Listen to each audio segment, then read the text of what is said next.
अस्सलाम वालेकुम दोस्तों, कैसे हैं आप सब लोग। उम्मीद करती हूँ जी सब बहुत अच्छे होंगे, बहुत खैरियत से होंगे। फ्रेंड्स, गर्मी ने तो मत मार दिया पकड़ के। मतलब एसी के बगैर तो जीना जीना ही नहीं है। एसी ना हो गया मतलब आपकी सांसें जो है वो इस टाइम मुश्तमिल ही एसी पर है। मतलब ये लेवल चल रहा है गर्मी का, एक मिनट भी गुजारा नहीं होता जी। और ये देखिए आप, हालांकि इस रोड पर दरख्त ही दरख्त हैं इर्द गिर्द, लेकिन उसके बावजूद सूरज की गर्मी से गाड़ी में बैठना मुश्किल हुआ हुआ है।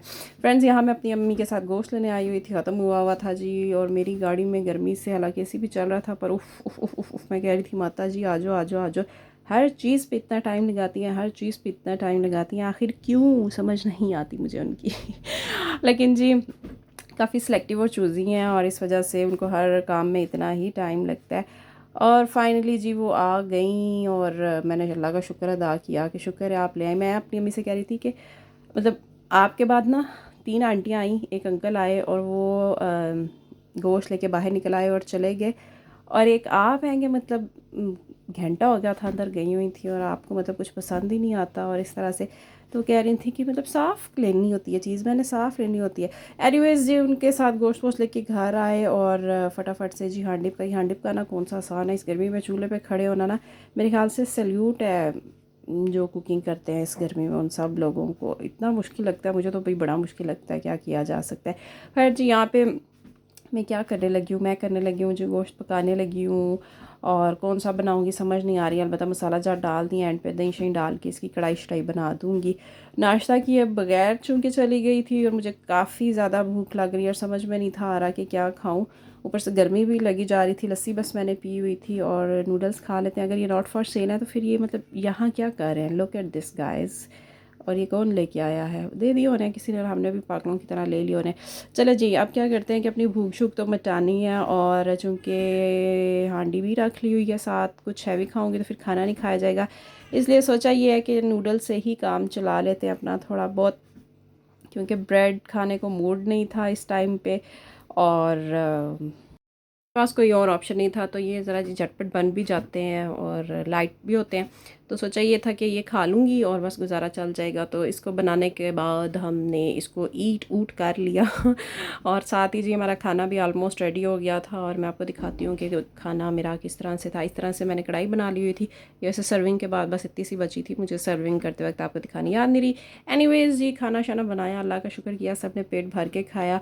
और हुआ कुछ यूँ कि मुझे शदीद वाली बोरियत हो रही थी, और मुझे समझ में नहीं था आ रहा कि मतलब कहाँ जाएं कहाँ ना जाएं। गर्मी बहुत ज़्यादा थी, इससे भी मतलब होता था कि मतलब बाहर ना निकलें, और घर बैठ बैठ के भी बोर हुए थे। ज़रा मेरी गाड़ी की हालत चेक करें आप लोग, अखीर वाली गंदी हुई हुई है। और क्या करें जी, इतनी गर्मी है, नहीं दिल करता बाहर जाने को, वॉश करने को। एनीवेज़ फ्रेंड, फिर मुझे याद आया कि बुक फेयर चल रहा है एक्सपो में, तो क्यों ना हम एक्सपो जाके थोड़ा मुस्तफ़ीद हो सके। यहाँ पे ना पार्किंग लगाना एक टास्क था, और खैर मिल गई पार्किंग और लगा ली। और आप मेरी चप्पलें चेक करें, और गर्मी की वजह से मैंने मतलब कोई ऐसे सैंडल्स वगैरह या कोई भी शूज़ नहीं पहने। मैं जो है ना चप्पलों में ही रवां दवा हूँ, क्या करें जो गर्मी इतनी है, नहीं बर्दाश्त हो रही। उसके बाद जी हम आगे यहाँ पर, और इस तरह से यहाँ पे ये काउंटर्स लगे हुए थे। वेल फ्रेंड्स, बड़ा अच्छा एक्सपो में ये एक एजुकेशनल इवेंट कह सकते हैं आप इससे। इतनी यूनिक बुक्स यहाँ पर अवेलेबल थी, आप ये देख सकते हैं। कुछ बुक्स मैंने कवर की हैं, और इस तरह से आपको बहुत नायाब, बहुत पुरानी किताबें भी जो शायद इतनी ईजी अब आपको अवेलेबल ना हो, लेकिन चूँकि एक्सपो था बुक का ही, तो मतलब बुक फेयर था, तो आपको हर तरह की किताब जो है यहाँ पर अवेलेबल थी। बच्चों की, जनरल नॉलेज की, फ़िक्शंस की, नॉवेल्स की, बड़े बड़े राइटर्स, छोटे छोटे राइटर्स जो भी इतने बड़े नहीं भी बने, लेकिन इंशाल्लाह एक दिन बन जाएंगे। मतलब हर तरह की, हर नायाब अच्छी कीमती बुक थी। और सबसे बड़ी बात, यहाँ पे आपको कुरान पाक की ये वाली वैरायटी भी अवेलेबल थी। यहाँ पे जो स्टॉल्स थे उनमें मतलब कुरान पाक और इस्लामिक बुक्स भी शामिल थी, जो देख के मुझे बहुत खुशी हुई। और बच्चों के लिए, और स्पेशली जो लोग बुक रीडर्स हैं, उनके लिए ये एक बहुत अच्छा इवेंट था, और बहुत क्राउड था। सबसे बड़ी बात कि मतलब इतने लोग अभी भी बुक रीड करते हैं, ये मेरे लिए बड़ा सरप्राइजिंग था, क्योंकि जितना डिजिटलाइज दौर हो चुका हुआ है। मैं आई तो थी यहाँ एक्सपो, मुझे लगा था कि यहाँ पे बिल्कुल भी रश नहीं होगा, क्योंकि बुक फेयर्स पे अब कौन जाता है या बुक्स अब कौन पढ़ता है। इवन मी, अगर आप मेरी भी बात करें तो मैं बहुत सारे ऐसे यूट्यूब चैनल्स देखती हूँ। मुझे कोई बुक सजेस्ट करता है तो मैं उसे फटाफट यूट्यूब पे देखती हूँ कि किसी ने कवर किया हुआ है, तो मैं जी उसकी स्टोरी 10 से 15 मिनट के अंदर सुन लेती हूँ, बजाय कि मैं एक बुक लेके बैठी हूँ और उसे स्टडी करूँ। और मेरे ख्याल से आजकल हर किसी का ये हाल है। लेकिन बुक रीडिंग भी एक अपना ही मज़ा है, एक अपना ही इसका जो है ना वो चस्का होता है। और जिन लोगों को ये होता है, मेरे ख्याल से वो बड़े इंटेलिजेंट किस्म के और बड़े सोबर किस्म के लोग होते हैं, बड़े क्वाइट किस्म के लोग होते हैं कि आप पता है, जब आप एक रीडिंग कर रहे होते हो तो आप एक अपनी ही दुनिया में खो चुके होते हो। और ये भी एक थेरेपी है। मैंने एक जगह पढ़ा था कि अगर आप डिप्रेशन का शिकार हो तो it is very best for you कि आप जो है बुक रीडिंग करें। आपसे ये एक एंटी डिप्रेशन टेक्निक के तौर पर भी यूज़ किया जाता है। तो इससे ज़्यादा अच्छा और क्या।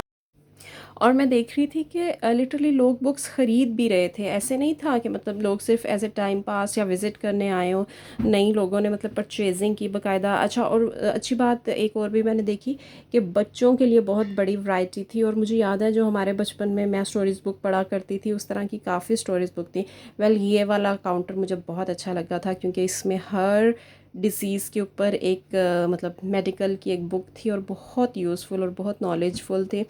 तो ये वाला काउंटर मुझे बड़ा अच्छा लगा था और इसको स्पेशली मैं आपको दिखाती हूँ। अच्छा, उसमें फिर बच्चों की कोर्स वगैरह की बुक्स भी अवेलेबल थी। ओवरऑल काफ़ी अच्छा एस्पेक्ट था सारा ही। फ्रेंड्स, वहाँ से निकल के हम, जारी बात है, काफ़ी टाइम हो गया था, घूमते फिरते भूख शुक लग गई थी, तो सोचा घर जाने से पहले कुछ लाइट लाइट सा खा लेते हैं। और यहाँ फिर हम मैकडोनल्ड आ गए, रास्ते में ही बिल्कुल पड़ रहा था, एक्सपो के बिल्कुल पास से मैकडोनल्ड है जौहर टाउन में। जो लोग यहाँ रहते हैं उन्हें तो बहुत अच्छे से पता होगा। और यहाँ के भी जी एक सीन हो गया कि उनके पास स्पेस ही नहीं थी सिटिंग की, और उन्होंने कहा कि आप थोड़ा वेट कर लें। तो हम भी यहाँ पे जी उनके ऑर्डर टैब पे बस देखने लग पड़े कि मतलब क्या ऑर्डर करना है और क्या नहीं करना। तो इसी तरह हमने टाइम पास किया और फाइनली कुछ देर बाद हमें जो है वो एक सीट खाली हो ही गई, एक टेबल खाली हो ही गया, और हम लोग जो है वहाँ उस टेबल पर बैठ गए और हमने जी अपना ऑर्डर पास किया। और इस तरह से हमने बर्गर और फ्राइज़ और ड्रिंक ऑर्डर किया और ये खाने लग पड़े, क्योंकि भूख बहुत लग गई हुई थी घर जाके। तो फिर बना के खाने की हिम्मत ही कुछ नहीं थी बचनी।